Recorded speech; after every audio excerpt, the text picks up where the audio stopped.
प्यारे बच्चों, साथियों, नमस्कार। मैं सत्यपाल सियाग स्वागत करता हूं आपका आपके अपने YouTube channel easy physics bye Satyapal Siyag के अंदर। आज हम काफ़ी लंबे समय के बाद अपने कोर्स को कंटिन्यूटी में आगे लेके चलते हैं। वीडियोस या लेक्चर्स कंटिन्यूटी में नहीं आ पाए, उसके लिए मुझे खेद है, असुविधा के लिए खेद है, क्योंकि कुछ कारणवश मैं कुछ समय के लिए गायब था। अब हम आज से स्टार्ट करते हैं जी इलेक्ट्रोमैग्नेटिक इंडक्शन को। 12th क्लास के अंदर 3 यूनिट हम डिस्कस कर चुके थे। उसके बाद आगे बढ़ते हैं तो इलेक्ट्रोमैग्नेटिक इंडक्शन का कंसेप्ट आता है। इलेक्ट्रोमैग्नेटिक इंडक्शन जिसकी शॉर्ट फॉर्म होती है EMI। क्या चीज़ है? Electro plus magnetic plus induction means magnetism की हेल्प से इलेक्ट्रिसिटी को पैदा करना।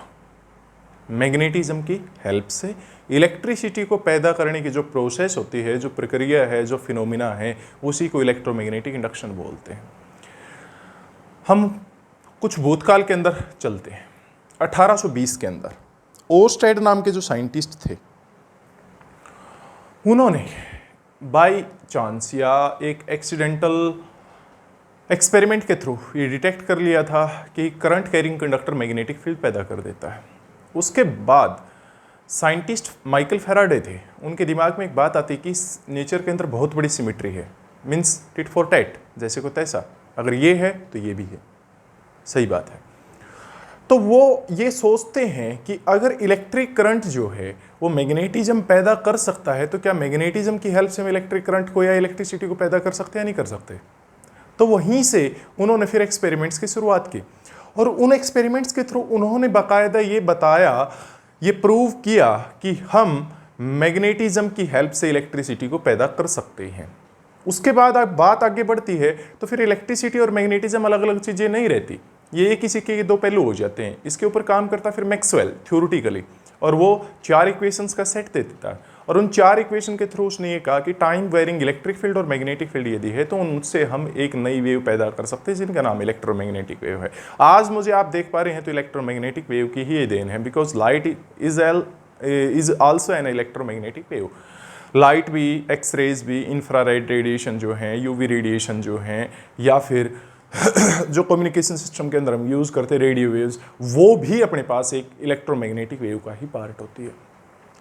तो इस कंसेप्ट को जब आगे बढ़ाते हैं तो सबसे पहले यहाँ पे हमारे पास जन्म ले लेती है एक चीज जिसका नाम है magnetic flux.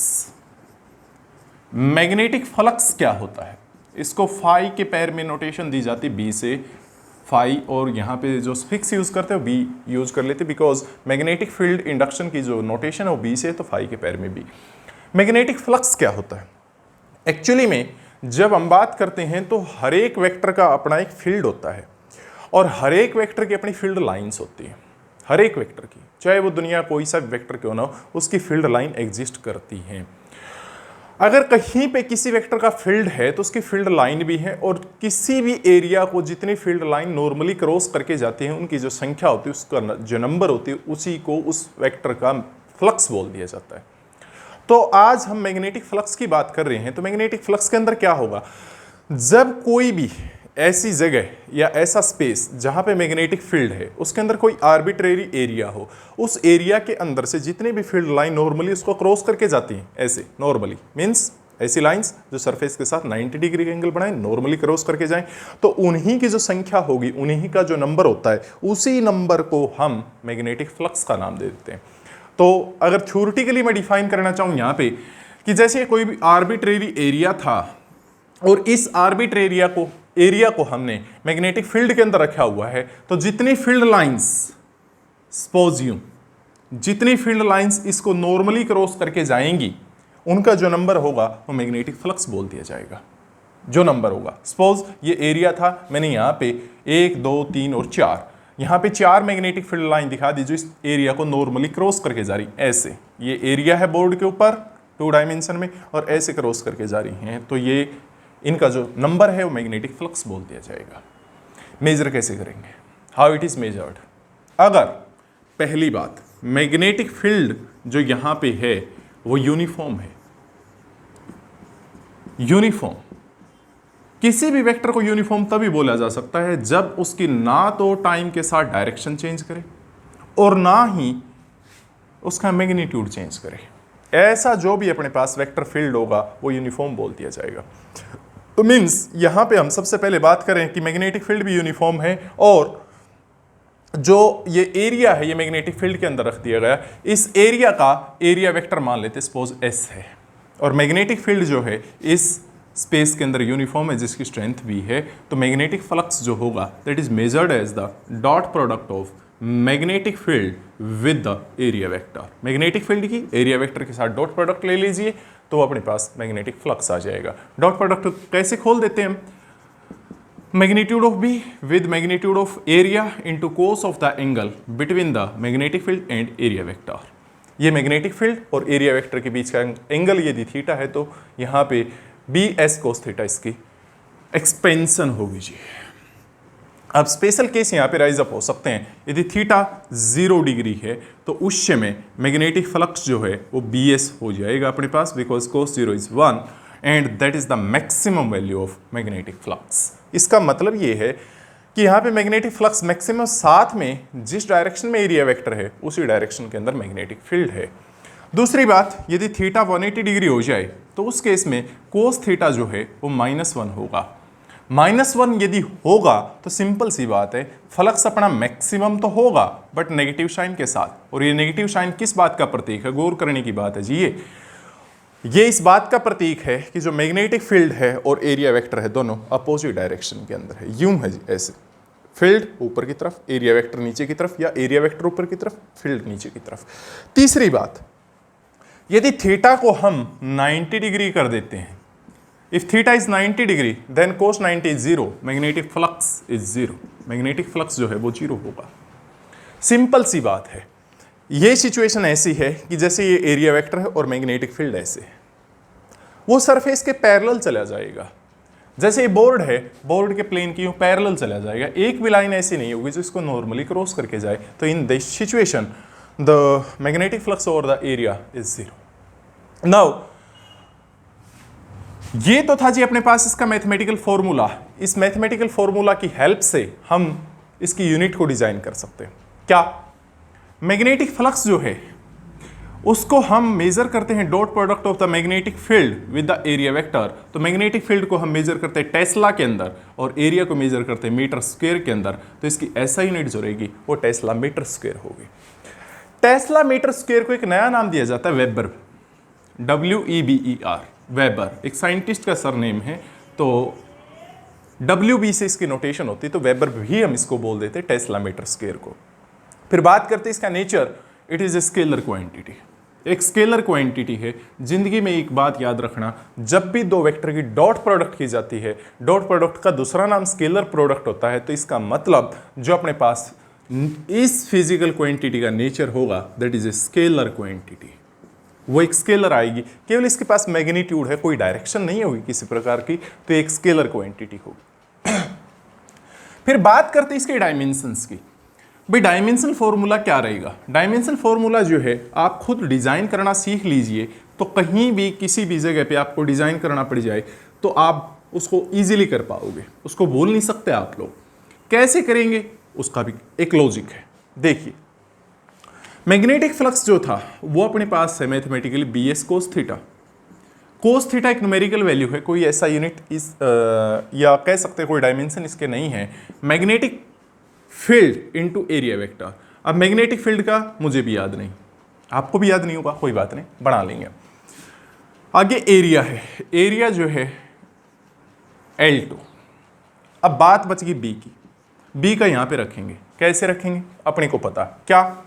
F is equal to QVB sine theta.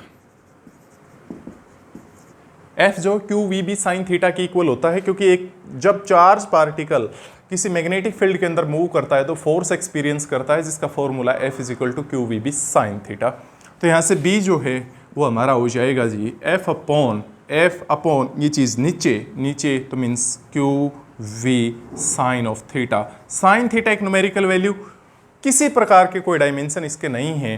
तो B का अगर डायमेंशन बनाना चाहते हैं आप लोग तो ऊपर फोर्स का लिखिए M1 L1 T-2 upon charge है, ये चार्ज का AT है जी अपने पास, और साथ में वेलोसिटी का होता है जी L1 T-1। अब इनको अरेंज कर दीजिए। अरेंज जैसे ही करेंगे आप लोग तो B का जो डायमेंशनल फॉर्मूला होगा वो क्या आएगा, M, और है ही नहीं अपने पास तो M1। L देख लेते हैं, L ऊपर भी है जी नीचे भी है, तो ये तो कैंसिल हो जाएगा, तो L की पावर तो सिंपली 0 बचेगी। अब T पे बात करते हैं, T नीचे +1 था -1 था, ये आपस में कैंसिल हो गए, तो सिंपल सी बात है ऊपर का T-2 के साथ है तो बच जाएगा जी अपने पास, और नीचे A है ऊपर जाएगा तो -1। This is the dimensional formula for B, M1 L0 T-2 A-1। यहाँ पे पुट कर दें तो M1 L0 T-2 A-1। आप अरेंज कर दीजिए तो फ्लक्स का जो डायमेंशनल फॉर्मूला आएगा that will be equal to what, M1 L0 + 2 T-2 A-1। ये डायमेंशंस हो जाएंगे जी फ्लक्स के लिए। तो ये था कंसेप्ट अपने पास मैग्नेटिक फ्लक्स का, जब मैग्नेटिक फील्ड यूनिफॉर्म है। अगर नॉन यूनिफॉर्म है, अगर कैसा है नॉन यूनिफॉर्म, तो क्या करेंगे, तो जैसे ये एरिया है इसको मैग्नेटिक फील्ड में यदि हम रख देते हैं तो एक छोटा सा एरिया एलिमेंट इसमें से लेंगे, जितना छोटा पॉसिबल हो सकता उतना। मान लेते हैं इसका एरिया वेक्टर ds है, तो इस पे मैग्नेटिक फ्लक्स निकालेंगे, बिल्कुल थोड़ा सा एरिया है तो थोड़ा सा फ्लक्स आएगा, और वो थोड़ा सा फ्लक्स होगा जी B.ds। लेकिन बात है एक्चुअली में क्या, कि ऐसे ऐसे एरिया एलिमेंट्स तो बहुत सारे हैं, ये रहा ये रहा ये रहा ये रहा, आप सभी के ऊपर कैलकुलेट करना चाहते हैं तभी तो इस पूरे एरिया के ऊपर कैलकुलेट हो सकता है। तो हम इस पे कैलकुलेट करेंगे, इस पे करेंगे, इस पे करेंगे, इस पे करेंगे, इस पे करेंगे और इस पे करेंगे, फिर सभी को ऐड कर देंगे। तो जोड़ने का तरीका क्या रहेगा यहाँ पे, इंटीग्रेशन। बिकॉज जब भी कंटिन्यूस चीज कोई जोड़ी जाती है, जो चीज कंटिन्यूटी में पड़ी होती है, लगातार पड़ी होती है, उनको जोड़ने के लिए हम इंटीग्रेशन का ही यूज करते होते हैं। तो इसलिए जब भी आपको फील्ड नॉन यूनिफॉर्म दिखाई दे और वहां पे आपको मैग्नेटिक फ्लक्स कैलकुलेट करना पड़ जाए, तो आप मैग्नेटिक फील्ड को सरफेस के ऊपर या एरिया के ऊपर इंटीग्रेट कर दीजिए। ये तब यूज करना है प्यारे बच्चों जब अपने पास एरिया ओपन होता है, यदि क्लोज होगा तो इंटीग्रेशन के बीच में सर्कल लग जाएगा। तो ये था जी अपने पास मैग्नेटिक फ्लक्स का कंसेप्ट। अब आगे बढ़ते हैं तो इलेक्ट्रोमैग्नेटिक इंडक्शन जन्म ले लेता है। इलेक्ट्रोमैग्नेटिक इंडक्शन क्या चीज है, the phenomena of inducing electricity with the help of magnetism is known as electromagnetic induction. भाई मैग्नेटिज्म की हेल्प से इलेक्ट्रिसिटी को पैदा करने की जो प्रोसेस है, जो फिनोमिना है, उसी फिनोमिना को हम इलेक्ट्रोमैग्नेटिक इंडक्शन का नाम दे सकते हैं। अब दो चीजें यहाँ पे फिर आगे बढ़ती हैं तो इंड्यूस्ड करंट आता है, ऐसा करंट जिसको हम मैग्नेटिज्म की हेल्प से पैदा कर सकते हैं उसको इंड्यूस्ड करंट का नाम दिया जाता है। फिर बात आती है इंड्यूस्ड ईएमएफ इलेक्ट्रोमोटिव फोर्स, जो कि एक प्रकार से वोल्टेज ही है। वोल्टेज में, ईएमएफ में और पोटेंशियल डिफरेंस के अंदर किसी प्रकार का कोई अंतर नहीं होता, ये एक ही चीज होती है। तो जब अपने पास मैग्नेटिज्म की हेल्प से हम पोटेंशियल डिफरेंस को क्रिएट कर लेते हैं, वोल्टेज को क्रिएट कर लेते हैं, वही वोल्टेज यहां पे इंड्यूस्ड ईएमएफ बोल दी जाती है। आगे बढ़ते हैं तो फैराडे के एक्सपेरिमेंट आते हैं जी। फैराडेज एक्सपेरिमेंट बहुत ही काम की चीज और बहुत ही इंटरेस्टिंग, इससे इंटरेस्टिंग कुछ भी नहीं हो सकता जी। फैराडेज एक्सपेरिमेंट, पहला एक्सपेरिमेंट क्या था, फैराडे ने बहुत मेहनत की, आज हम इसी वजह से अपनी जो लाइफ है उसको इजीली स्पेंड कर रहे हैं। क्योंकि अगर इलेक्ट्रिसिटी ना होती तो आज आप एसी के नीचे पंखे या कूलर, जो एलसीडी, एलईडीज, कंप्यूटर्स, इसका यूज़ नहीं कर पाते। तो आप शुक्रिया अदा कीजिए फैराडे का, क्योंकि अगर वो ना होता तो आज हो सकता है हम अंधेरे में बैठे होते। फैराडेज एक्सपेरिमेंट, फैराडे ने सबसे पहले एक्सपेरिमेंट के अंदर क्या किया था, उसने कोयल ली, मीन्स एक वायर ली जो कोयल के फॉर्म के अंदर है, और उसके साथ एक गैल्वेनोमीटर को जोड़ दिया जी। गैल्वेनोमीटर क्या होता है, एक डिवाइस जिसकी हेल्प से हम थोड़े से थोड़े करंट को भी मेजर कर सकते हैं, उसको गैल्वेनोमीटर का नाम दिया जाता है। साथ में उसने एक मैग्नेट ले लिया, ये मैग्नेट मान लेते हैं ये उसका नॉर्थ पोल है और ये मान लेते हैं उसका साउथ पोल है। क्योंकि मैग्नेट के अंदर दो पोल्स होते हैं, एक सिरा जो हमेशा नॉर्थ की तरफ रेस्ट पे आता है उसको नॉर्थ पोल बोलते हैं, जो साउथ की तरफ रेस्ट पे आता है उसको साउथ पोल बोल दिया जाता है। तो एक कोयल ली, उसके साथ एक मैग्नेट ले लिया। अब एक्सपेरिमेंट की शुरुआत करते हैं। सबसे पहले उसने क्या पाया, ये मैग्नेट भी रेस्ट के ऊपर था और ये कोयल भी रेस्ट के ऊपर थी। तो उसने ये देखा कि गैल्वेनोमीटर की जो सुई है वो 0 के ऊपर है। गैल्वेनोमीटर के अंदर मार्किंग होती है जी, 0 1 2 3 4 इस तरफ, और इस तरफ भी 1 2 3 4 5 रीडिंग्स होती है उसके अंदर। उसकी सुई 0 के ऊपर थी, मीन्स 0 पे है, तो मीन यहाँ कोई इस कोयल के अंदर कोई करंट किसी प्रकार का नहीं चलता, I = 0। अब उसने क्या किया, अब उसने ये किया कि इस मैग्नेट को इसके नज़दीक लेके आना स्टार्ट कर दिया, मैग्नेट को मूव करवाया। और किस तरफ मूव करवाया? कोयल की तरफ। तो उसने ये देखा कि जब वो मैग्नेट को मूव करवाना शुरू कर देता है तो उसी टाइम पे गैल्वेनोमीटर डिफ्लेक्शन दिखाता है, गैल्वेनोमीटर में कुछ रीडिंग है, और तब तक है जब तक कि ये मैग्नेट मूव करता है। मैं रिपीट कर देता हूं अपनी स्टेटमेंट को, जैसे ही उसने मैग्नेट को मूव करवाना स्टार्ट कर दिया तो गैल्वेनोमीटर ने रीडिंग दिखाई, और तब तक दिखाई जब तक कि ये मैग्नेट मूव करता रहा। और मान लेते हैं वो रीडिंग उसने राइट की तरफ दिखा दी। किस तरफ दिखा दी प्यारे बच्चों? राइट की तरफ, मीन्स ये 0 थी, 0 से इस तरफ दिखा दी उसने रीडिंग, और तब तक दिखाई बेटे जब तक ये मूव करता रहे। जैसे इसने मूव करना बंद कर दिया, मैग्नेट को मूव करवा रहा था वो, अगर वो रेस्ट में रख देता है तो उसी टाइम पे रीडिंग 0 हो जाती है। तो अब उसने क्या किया, मैग्नेट को वापस लेके जाना शुरू कर दिया, मैग्नेट को वापस लेके जाना शुरू कर दिया। तो अब फिर गैल्वेनोमीटर ने रीडिंग दिखाई, बट लेफ्ट की तरफ दिखाई। पहले अगर राइट की तरफ थी तो अब की बार लेफ्ट की तरफ दिखाई, और तब तक दिखाई जब तक ये मैग्नेट मूव करता रहा। तो उसने सोचा कि अगर कोयल रेस्ट के ऊपर है तो मैग्नेट के मोशन के अंदर कुछ ऐसी चीज है जिसकी वजह से यहां पे इस कोयल के अंदर करंट पैदा होता है। अब की बार उसने क्या किया, मैग्नेट को तेजी से मूव करवाना शुरू कर दिया। तेजी से मतलब उसकी स्पीड को बढ़ा दिया उसने। अगर वो स्पीड बढ़ा देता है तो वो ये पाता है कि गैल्वेनोमीटर जो है पहले से ज्यादा करंट की रीडिंग दिखाता है। अगर पहले 2 एम्पीयर का करंट दिखा रहा था गैल्वेनोमीटर, तो अब हो सकता है 4 का दिखा दे या 5 का दिखा दे, और तब तक दिखाएगा जब तक ये मैग्नेट मूव करता है। तो भाई साइंटिस्ट जो होते हैं वो बहुत मेहनत करते हैं, हमारे जैसे आलसी नहीं है वो क्या कर दिया, अब उसने मैग्नेट को रेस्ट पे रख दिया और इस कोयल को मूव करवाना शुरू कर दिया।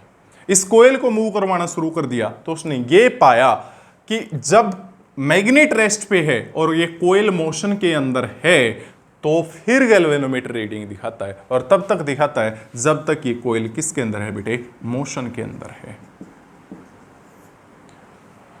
तो अब बड़ी अच्छी सिचुएशन पैदा हुई यहां पे। क्या? जब कोयल और मैग्नेट के बीच में रिलेटिव मोशन है, when there is relative motion between coil and magnet. Relative motion का मतलब है या तो ये मोशन में हो या फिर ये मोशन में हो। जब कोयल या मैग्नेट के बीच में रिलेटिव मोशन है तब इस कोयल के अंदर करंट इंड्यूस होता है, और तब तक इंड्यूस होता है जब तक वो रिलेटिव मोशन बरकरार है, जब तक वो कंटिन्यू है, जब तक वो चलता रहेगा। तो ये उसकी ऑब्जर्वेशन थी। दूसरे एक्सपेरिमेंट में उसने क्या किया, सेकंड एक्सपेरिमेंट के अंदर फैराडे 2 कोयल्स ले लेता है, और उन 2 कोयल्स में से एक कोयल के साथ वो गैल्वेनोमीटर को कनेक्ट कर देता है, और दूसरी जो कोयल है उसके साथ वो एक बैटरी को कनेक्ट कर देता है। सिचुएशन ये है जी। अब ये पहली कोयल है जिसके साथ उसने गैल्वेनोमीटर को कनेक्ट कर दिया। दिस कोयल इज फर्स्ट कोयल, पहली का हम इसको नाम दे देते हैं। इसके पड़ोस में, इसके नेबर के अंदर हमने एक दूसरी कोयल रख दी, और उस दूसरी कोयल के साथ एक बैटरी कनेक्ट कर दीजिए हमने, ये पॉजिटिव नेगेटिव, और यहाँ पे की लगा दी की। अब क्या किया उसने सबसे पहले उसने इस की को ओपन रखा। ओपन रखता है तो ये सर्किट ओपन है, इसमें से करंट नहीं चलेगा। उस करंट को अगर नहीं चलना है तो ये पाया कि इस गैल्वेनोमीटर की जो रीडिंग है वो 0 है। अब उसने क्या किया, इस की को क्लोज कर दिया। इस की को क्लोज कर दिया तो सिंपल सी बात है बेटे, क्या होगा, यहाँ पे करंट चलना स्टार्ट कर देगा बैटरी के पॉजिटिव से नेगेटिव की तरफ। साथ में एक बात और है, ये नहीं है कि करंट एकदम से मैक्सिमम वैल्यू पे पहुंच जाएगा, कुछ फाइनाइट टाइम जरूर लेगा। जैसे मान लेते मैक्सिमम की करंट की मैक्सिमम वैल्यू 2 एम्पियर है, तो ये नहीं है कि जैसे बैटरी को आपने क्लोज किया एकदम से 2 एम्पियर का करंट हो सकता है, वो टाइम ले, और वो टाइम माइक्रो सेकेंड के ऑर्डर का भी हो सकता है। माइक्रो सेकेंड, 10⁻⁻6 सेकंड के ऑर्डर का भी हो सकता है, या हो सकता है नैनो सेकंड भी हो। लेकिन जितने टाइम में ये करंट 0 से लेके 2 एम्पियर की वैल्यू तक पहुंचता है, उतने टाइम के लिए इस गैल्वेनोमीटर की रीडिंग आएगी। इस गैल्वेनोमीटर की रीडिंग आएगी, पक्का आएगी। और मान लेते हैं गैल्वेनोमीटर की जो डिफ्लेक्शन है या सुई जो है वो राइट की तरफ है। जैसे ही करंट 2 एम्पियर पे जाके कांस्टेंट रेट से फ्लो करना शुरू कर देगा, उसी टाइम पे फिर ये 0 पे आ जाएगी। फिर वो की को ओपन कर देता है जी। की को ओपन करेगा तो करंट जो है वापस 2 एम्पियर से 0 पे आएगा। जितना टाइम उसने 0 से 2 एम्पियर तक जाने के लिए लिया था, उतना ही टाइम वो 2 एम्पियर से 0 पे आने के लिए लेगा। और अब ये पाया गैल्वेनोमीटर की रीडिंग आई, बट लेफ्ट की तरफ आई। तो मींस क्या पता चला कि अगर इस कोयल के अंदर चेंजिंग करंट चलता है, चेंजिंग करंट, स्टेटमेंट नोट करने की है, करंट नहीं, चेंजिंग करंट। जब इस कोयल के अंदर चेंजिंग करंट चलता है तो इस कोयल के अंदर करंट इंड्यूस होता है, और वो तब तक इंड्यूस होता है जब तक कि अपने पास इसमें करंट चेंज करता रहे। तो ये दूसरा एक्सपेरिमेंट था कि यदि हमारे पास 2 कोयल्स हैं और यदि एक कोयल के अंदर चेंजिंग करंट चलता है, उसके पड़ोस में दूसरी कोयल रखी हुई, तो उसके अंदर करंट इंड्यूस होगा या ईएमएफ इंड्यूस होगी, और तब तक होगी जब तक वो करंट चेंज करता रहेगा। तो ये दूसरा एक्सपेरिमेंट था। ये फैराडे के 2 एक्सपेरिमेंट थे जिसकी हेल्प से उसने दिखा दिया कि मैग्नेटिज्म की हेल्प से हम इलेक्ट्रिक करंट को पैदा कर सकते हैं। तो आज के लिए इतना ही करते हैं, क्योंकि गर्मी बहुत ज़्यादा है जी, इसी वजह से मैं कुछ समय के लिए गायब था। तो मिलते हैं नेक्स्ट वीडियो के अंदर। देखते रहिए, कंटिन्यूटी में जुड़े रहिए easy physics bye Satyapal Siya के साथ। Thanks a lot for watching the video till and.